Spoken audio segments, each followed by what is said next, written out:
είναι ο καλύτερος όλων. Είναι ο σοφότερος, δυνατότερος, ικανότερος και χαρισματικότερος ανάμεσα στις τάξεις των Autobots. Είναι ο αρχηγός, τι να λέμε τώρα. Εδώ και 37 χρόνια, ο Optimus Prime καθοδηγεί τους Autobots στην αέναη μάχη τους με τους Decepticons, με ανδρεία και θάρρος. Και εμείς τον έχουμε καμαρώσει άπειρες φορές τις επικές αναμετρήσεις του με την αιώνια νέμεσή του, τον Megatron ή αλλιώς Galvatron. Υπήρχαν όμως φορές που η δική του δύναμη μόνο δεν αρκούσε για να ανταπεξέλθει στη μάχη. Χρειάζονταν βοήθεια και δύναμη πυρός. Γι' αυτό και σήμερα θα ρίξουμε μια ματιά στις super mode λειτουργίες του Prime που πάντα φαίνονται cool και στιλιστικά αλλά και από πλευράς δύναμης. Καταρχάς, όλοι θυμόμαστε ότι στο Generation 1 ο Optimus δεν είχε εξελιγμένη μορφή. Και το κυριότερο, που τότε σαν παιδιά δεν το προσέχαμε, αλλά τώρα στα 30 φεύγα, είναι κάπως εξόφθαλμο. Πού πήγαινε το τρέιλερ του Optimus κάθε φορά που μεταμορφωνόταν,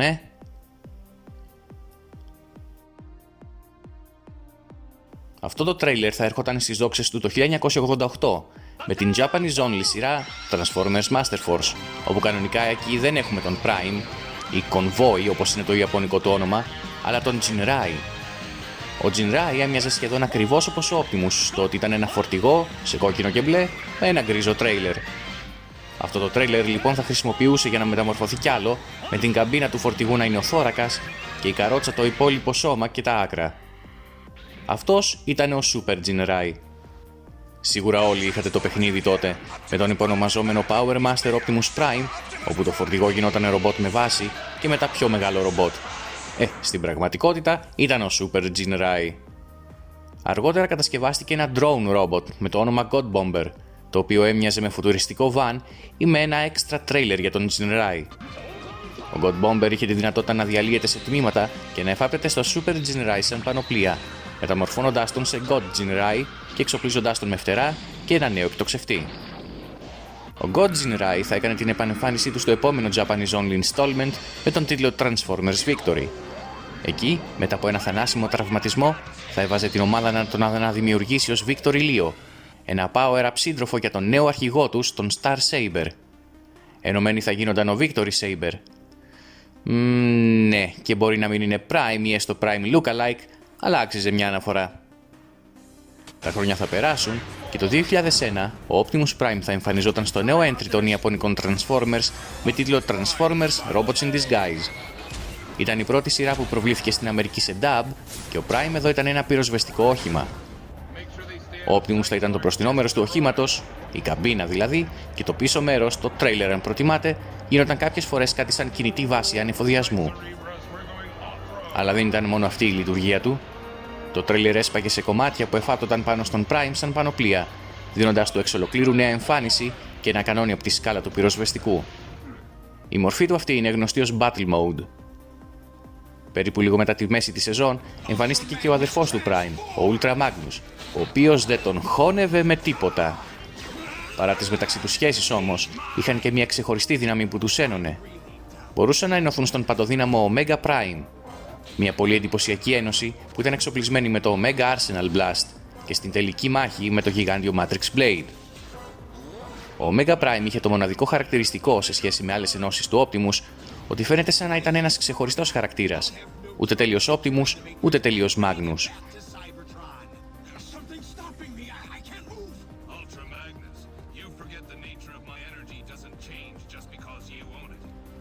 Ακολουθεί η τριλογία του Unicron. Πρώτα έρχεται το Transformers Armada το 2002. Εκεί ο Optimus ξαναγίνεται φορτηγό, σέρνοντας ένα ογκώδες τρέιλερ. Το τρέιλερ θα γινόταν ενίοτε κινητή βάση για τα Minicons, αλλά το καλό ερχόταν όταν ήταν η ώρα για Super Mode. Το τρέιλερ γινόταν το σώμα του Super Optimus από τη μέση και κάτω, ενώ η καμπίνα του Prime γινόταν το κομμάτι από τη μέση και πάνω. Ο Super Optimus Prime μπορούσε να ενωθεί με τον Sparkplug, το Minicon συνεργάτη του, για να πολλαπλασιάσει την ενέργειά του και να εξαπολύσει την επίθεση Maximum Blast. Ο Prime είχε επίσης τη δύναμη να ενώνεται με τον υπαρχηγό του, τον Jetfire, ο οποίος είχε μείνει στον Cybertron και ήρθε στην ομάδα αργότερα. Η συνδυασμένη τους μορφή λέγεται Jet Optimus. Ο Jetfire γίνεται το κάτω μισό, ενώ ο Prime το πάνω μισό με την ασπίδα του Jetfire να γίνεται πανοπλία στο θώρακα. Ο Jet Optimus είχε την ικανότητα να πετάει, ενώ είναι και πολύ πιο ταχύς και δυνατός. Αργότερα ο Optimus επιδεικνύει την ικανότητα να ενώνεται και με τον Overload, ένα ρομπότ μάλλον σαν drone, του οποίου η προέλευση και η σχέση με τον Optimus δεν εξηγείται ποτέ μέσα στη σειρά. Ο Overlord μεταμορφώνεται σε οπλικό σύστημα το οποίο κολλάει στην πλάτη του Super Optimus και του προσφέρει δύο κανόνια πάνω από τους ώμους. Ο Prime σε αυτή τη μορφή είναι γνωστός ως Mega Weapon Optimus Prime, και αν ο Optimus ενωθεί και με τα δύο ρομπότ ταυτόχρονα, ονομάζεται Magna Jet Optimus. Είναι η μόνη εκδοχή μέχρι στιγμής του Optimus που μπορεί και ενώνεται με δύο άλλα Autobots ταυτόχρονα. Και ξέρετε πόση μπάντας δράση μας χάρισε αυτή η μεταμόρφωση? Καθόλου. Ο Optimus μεταμορφώνεται σε Magna Jet Optimus μόνο και μόνο για να αποσυνδεθεί λίγα λεπτά αργότερα και να κάνει απολύτως τίποτα.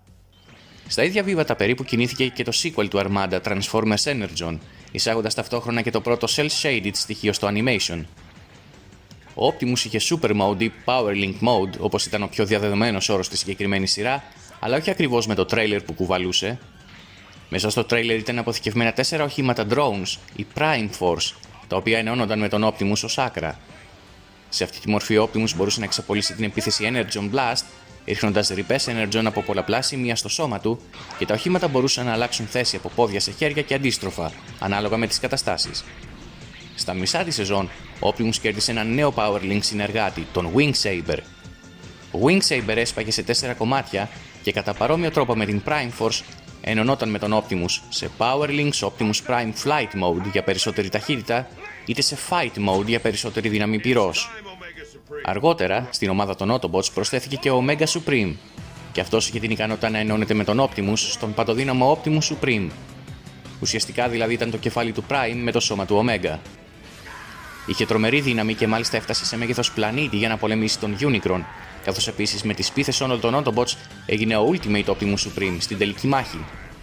Βασικά ήταν ο ίδιος με μια μπλε άβρα. Και η τριλογία κλείνει με το σχεδόν πλήρως CGI Transformers Cybertron, αν και η αντίστοιχη ιαπωνική original σειρά δεν είχε σχέση με τα δύο προηγούμενα. Ο Prime αυτή τη φορά μεταμορφώνεται σε ένα φουτουριστικό πυροσβεστικό όχημα. Πάντα στο γνωστό μοτίβο, το κύριος ρομπότ είναι η καμπίνα και το τρέιλερ περισσεύει. Αλλά κάθε σύγχρονος Prime που σέβεται τον εαυτό του έχει προνοήσει για Super Mode. Το τρέιλερ διαλύεται σε δύο κομμάτια που εφάπτονται στα πόδια του Optimus, δίνοντάς του δύο μικρά blasters, και σε jetpack το οποίο εμφάπτεται στην πλάτη του, και μαζί με τη λειτουργία πτήσης του δίνει και δύο τεράστια blasters για να πυροβολεί αβέρτα. Συγκριτικά με τις Super Modes των προηγούμενων δύο σειρών, αυτή είναι η περισσότερο χρησιμοποιημένη. Στη συνέχεια της ιστορίας, ο Overhaul από την ομάδα του Optimus θα μεταμορφωθεί σε Leo Breaker και θα κερδίσει τη δυνατότητα να ενώνεται με τον Optimus. Η μορφή αυτή λέγεται Savage Claw Mode. Το δεξί χέρι του Optimus μαζεύεται πίσω και ο Leo Breaker παίρνει τη θέση του. Εκτός από το μεγάλο μέγεθος του χεριού και της δύναμης που συνεπάγεται, ο Optimus είχε και νύχια που θυμίζουν και λιγάκι Wolverine. Αργότερα, Wing Saber θα επιστρέψει και θα ενωθεί πάλι με τον Optimus. Αυτή τη φορά η νέα μορφή ονομάζεται Sonic Wing Mode. Το jetpack του Optimus φεύγει και τη θέση του παίρνει ο Wing Saber, προσθέτοντας και ένα νέο θώρακα στον Optimus. Η καινούργια λειτουργία προσφέρει στον Prime, εκτός από δύο σπαθιά για να slice and dice τους αντιπάλους του, τρομερή δύναμη πυρός και ασύλληπτη ταχύτητα. Σε όλες τις ενώσεις του Unicron Trilogy, ο Optimus ήταν η κυρίαρχη προσωπικότητα, σε αντίθεση με τον Omega Prime από το Robots in Disguise. Και με πόνο ψυχής περνάω στο κακό για μένα Transformers Animated. Δεν ήταν και ό,τι καλύτερο μπορούσα να κάνω στο franchise. Με αμερικανικού τύπου αστεία σχέδια, ο Optimus όχι μόνο δεν ήταν ο αρχηγός των Autobots, αλλά ήταν και αποβεβλημένος από την Ακαδημία, είναι λίγα ενδεικτικά στοιχεία της κατάπτωσης. Τη σειρά τη χώριζε μόνο μια λεπτή κλωστή από την παροδία. Anyway, επειδή οι επιρροές ήταν από το Generation 1 και την πρώτη live action ταινία, ο Optimus δεν είχε καμία Super Mode. Μόνο στα δύο τελευταία επεισόδια του τρίτου κύκλου και της σειράς ολόκληρης, ο Ratchet κατασκεύασε ένα jetpack και ένα ζευγάρι gauntlets για τον Optimus για να αντιμετωπίσει τον Megatron.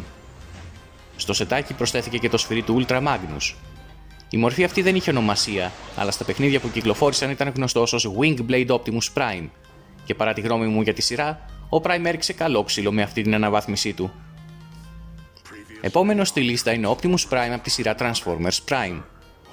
Όταν η δεύτερη σεζόν του Transformers Prime τελείωσε με ένα cliffhanger που μας έκανε να τρίζουμε τα δόντια μας, αναρωτιόμασταν αν θα ξαναβλέπαμε τον Optimus.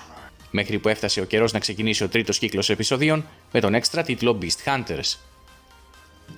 Ο Optimus μετά από την τρομερή Near Death Experience επέστρεψε πιο robust και πιο θυμωμένος.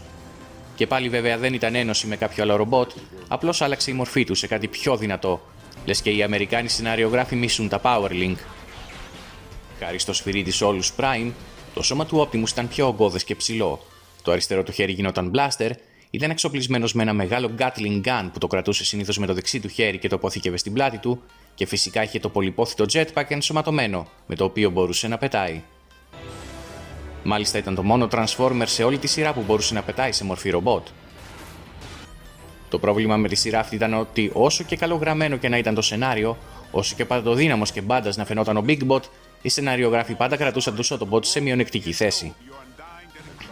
Το Transformers Prime είχε και sequel σειρά με τίτλο Transformers Robots in Disguise, που καμία σχέση δεν είχε με την προαναφερθήσα σειρά του 2001. Στο φινάλε του Predacons Rising, ο Optimus θυσιάζει τον εαυτό του προκειμένου να ενώσει το Allspark με τον πυρήνα του Cybertron, ώστε να μπορεί να δημιουργηθεί καινούργια ζωή στον πλανήτη. Έτσι, στο Robots in Disguise, το focus γίνεται στον Bumblebee και την ομάδα του. Ωστόσο, ο Prime είχε κάποιες guest εμφανίσεις κατά τη διάρκεια της σειράς. Στο φινάλε της πρώτης σεζόν, ο ρόλος του έγινε πιο σημαντικός και ενεργός, καθώς όταν ήρθε η στιγμή να επιστρέψει στη γη, οι άλλοι Primes μετέφεραν τις δυνάμεις τους στον Optimus, με αποτέλεσμα να αποκτήσει ένα καινούριο σώμα. Αυτή η μορφή είχε χαρακτηριστεί ως Optimus Supreme, ενώ στην ιαπωνική φιγούρα της Takara ήταν γνωστή ως Optimus Prime Supreme Mode. Βέβαια, μέσα στην ίδια τη σειρά οι ονομασίες δεν ακούστηκαν ποτέ, ωστόσο, εφόσον έχουμε μια νέα μορφή και με νέες δυνάμεις, πιάνεται άνετα ως Power Up Mode. Ο Optimus τώρα είναι εξοπλισμένος με το ξύφος Decepticon Hunter και έχει thruster στην πλάτη του για να πετάει. Το ασυνήθιστο εδώ είναι ότι, ενώ η μορφή οχήματος του Optimus εν γέννη ήταν μόνο το φορτηγό και το τρέιλερ ήταν ξεχωριστό κομμάτι, τώρα η μορφή οχήματος ήταν όλο το φορτηγό μαζί, με το τρέιλερ ενιαίο. Στην τρίτη σεζόν του Robots in Disguise, οι Autobots καλούνται να πολεμήσουν τον Starscream που έχει επιστρέψει και κυνηγάει μια ομάδα από Minicons για να αποκτήσει δύναμη. Ο Starscream όχι μόνο καταφέρνει να ενερθεί με τα εν λόγω Minicons, αλλά έχει και στην κατοχή του τον Dark Star Saber.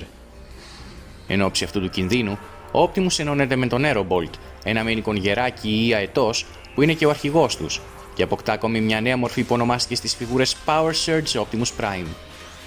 Ο Aerobolt μεταμορφώνεται σε chest plate για τον Prime και εφάπτεται πάνω του, χαρίζοντας του πολλές φωτεινές διαγραμμίσεις, panels, φτερά και κανόνια στους ώμους, λες και παίζει σε ταινία Tron. Ο Prime είναι πάντα εξοπλισμένος με τον Decepticon Hunter στη σπαθή του, είναι πολύ πιο δυνατός και γρήγορος από πριν, αλλά το μεγαλύτερο ατού του είναι να εκμεταλλευτεί την έπαρση του Starscream, ο οποίος νομίζει ότι μπορεί να τα βγάλει πέρα απέναντι στην ομαδική δουλειά των Autobots. Το πιο πρόσφατο Super Mode στα κινούμενα σχέδια ήρθε στη σειρά Transformers Cyberverse, όπου στη δεύτερη σεζόν Optimus Prime για ένα και μόνο επεισόδιο απέκτησε μια power-up μορφή. Ο φύλακας του Allspark Cheetor ένωσε τον Prime με ένα γήινο μαχητικό αεροπλάνο, χαρίζοντας του μια νέα πανοπλία με έξτρα οπλισμό και φτερά, και τον έβαλε να πολεμήσει με τον Megatron, ο οποίος και εκείνος είχε μια ανάλογη μορφή. Μπορώ να πω ότι ο Prime φαινόταν αρκετά εντυπωσιακός έτσι, αλλά δυστυχώς δεν ξαναείδαμε κάτι παρόμοιο στην υπόλοιπη σειρά. Θα φύγουμε όμως τώρα λίγο από τα animation και θα μεταφερθούμε στα comics και συγκεκριμένα στα comics της IDW. Στο Combiner Wars Saga του 2015, όπως συνιστά και ο τίτλος του, οι Combiners Devastator και Menasor έχουν βγει εκτός ελέγχου, με τους Superior και Defensor να δυσκολεύονται στο να τους κάνουν καλά. Τότε ο Prowl έπαιξε το τελευταίο του χαρτί ενάντια στις πολιτικές ίντριγκες του Starscream. Έβαλε τον Rattrap να κλέψει το Enigma of Combination, ένα μυστικιστικό αντικείμενο που δημιουργεί Combiners με την ενέργειά του, και να του το φέρει στο κελί του τη στιγμή που ήταν εκεί ο Optimus μαζί με τους Sunstreaker, Mirage και Ironhide. Το αποτέλεσμα ήταν μια Combiner εκδοχή του Prime που ακούει στο όνομα Optimus Maximus. Ο Optimus Maximus είχε αρχικά ένα μειονέκτημα. Ενώ φαίνονταν ότι ο Prowl είχε αρχικά τον έλεγχο, οι παράλληλες προσωπικότητες των υπολείπων δεν τον άφηναν και ο Combiner δεν μπορούσε ούτε καν να κινηθεί. Στην πορεία όμως ήρθε σε κάποια συμφωνία, με αποτέλεσμα ο Optimus Maximus να λειτουργήσει ξανά και να αναλάβει δράση. Έδιρε άγρια τον Devastator, δηλώνοντας τον εαυτό του ως υπερασπιστή όλων των έμβιων όντων και τον μεταμόρφωσε πίσω στους Constructicons.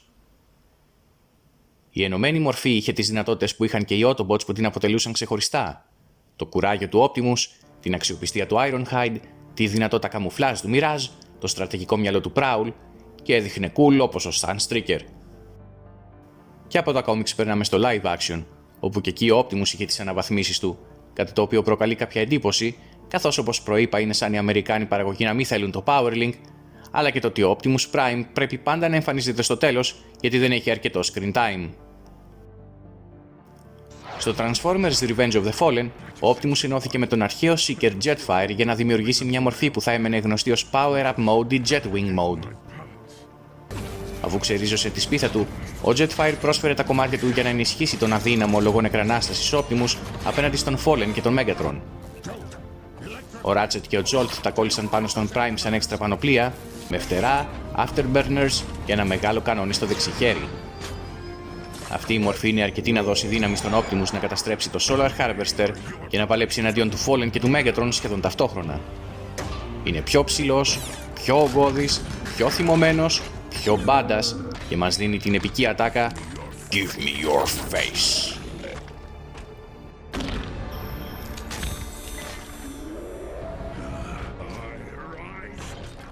Αυτό άλλαξε στην τρίτη ταινία Transformers Dark of the Moon του 2011.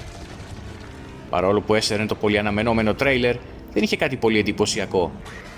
Στην αρχή της ταινίας το τρέιλερ μεταμορφώνεται σε κινητή βάση μεταφοράς οπλισμού, ενώ στο τέλος γίνεται ένα απλό jetpack με δύο μεγάλα blasters στα χέρια. Και εκεί που συμβιβάζεσαι με την ιδέα, συνειδητοποιείς ότι ο χρόνος που το χρησιμοποίησε ήταν πολύ μικρός, γιατί το εγκαταλείπει γρήγορα και δεν είχε καμία σκηνή μεταμόρφωσης. Απλώς δείχνει τον Optimus εν πτήση εναντίον του Driller. Και κλείνουμε με το Transformers Age of Extinction του 2014, και με ένα όχι και τόσο εμφανές power-up του Optimus, αλλά κατά τη γνώμη μου ήταν ό,τι καλύτερο συνέβη στον κινηματογραφικό Big Bot, μιας και ο Bay έχει καταποντήσει τους Transformers με αυτά που κάνει. Προκειμένου ο Prime να φέρει ενισχύσεις για τους Autobots που πολεμούσαν το στράτο του Galvatron στην Κίνα, πήρε το σπαθί του Τέμενος και την ασπίδα Sentinel από το οπλοστάσιο του των θρυλικών υποτών του Cybertron, όπου ο Lockdown το είχε μετατρέψει σε τροπαιοθήκη του σκάφους του. Η σκηνή αυτή θα μπορούσαμε να πούμε ότι προοικονομούσε λίγο το The Last Knight, αφού το τράβηγμα του σπαθιού από τον Optimus παραπέμπει στο τράβηγμα του Excalibur από τον βασιλιά Αρθούρο. Με την απόκτηση του ξύφους, τα χέρια του Optimus άλλαξαν από ένα πιο μηχανικό design σε gauntlets με μυτερούς αγώνες, ώστε να θυμίζουν κομμάτια μεσαιωνικής πανοπλίας. Και αυτό ήταν βασικά. Δεν είχε κάποια άλλη εξωτερική μεταμόρφωση. Αυτό όμως το υποτικό upgrade, εκτός από το σπαθί και την ασπίδα, χάρισε στον Prime και Jet Boosters στις γάμπες με τα οποία μπορεί να πετάει ακόμη και στο διάστημα. Βέβαια, πιο πολύ προσέξαμε ότι ήταν καβάλα στον Grimlock παρά το upgrade. Προφανώς η αρχική ιδέα ήταν διαφορετική και αυτό φαίνεται από το concept art. Ο Optimus μάλλον προοριζόταν να δείχνει ελαφρώς διαφορετικός, και όταν θα τραβούσε το σπαθί του Τέμενος, τότε θα μεταμορφωνόταν σε Silver Knight Optimus Prime, μοιάζοντας πιο πολύ με την πιο slick μορφή που τον ξέρουμε ήδη. Απλώς θα ήταν καλυμμένος όλος με ασημένια πανοπλία με μπλε λεπτομέρειες. Ωστόσο, φαίνεται πως αυτή η ιδέα εν τέλει απορρίφθηκε. Και κάπου εδώ φτάσαμε και στο τέλος αυτού του βίντεο. Καμιά φορά δεν ξέρω τι να περιμένω από τα Transformers. Κάποτε ευχαριστιόμουν τις transformation sequences και το stock footage με υπερμεταμορφώσεις που έκανα τον Optimus ακόμη πιο μπάντας και πορωτικό, αλλά ίσως αυτή η εποχή να έχει παρέλθει. Ίσως και όχι και να υπάρχει μέλλον. Θέλω κι εσείς να μου πείτε τη γνώμη σας κάτω στα σχόλια για τις super μεταμορφώσεις του Optimus Prime. Σας αρέσουν και ποιες είναι οι αγαπημένες σας και θα θέλατε να τις ξαναδείτε στον κινηματογράφο και την τηλεόραση? Παράλληλα, μην ξεχάσετε να κάνετε like στο βίντεο αν το απολαύσατε, να κάνετε εγγραφή στο κανάλι καθώς η υποστήριξή σας είναι σημαντική, να ακολουθήσετε το Heroes for a Day στο Facebook, να επισκεφτείτε και το κανάλι Nerd Pop για βίντεο pop κουλτούρας με τη φωνή μου, αλλά και την ιστοσελίδα monkeybros.gr, όπου μπορείτε και εκεί να βλέπετε τα βίντεό μου. Να περνάτε καλά, τα λέμε την επόμενη φορά. The Heroic continues.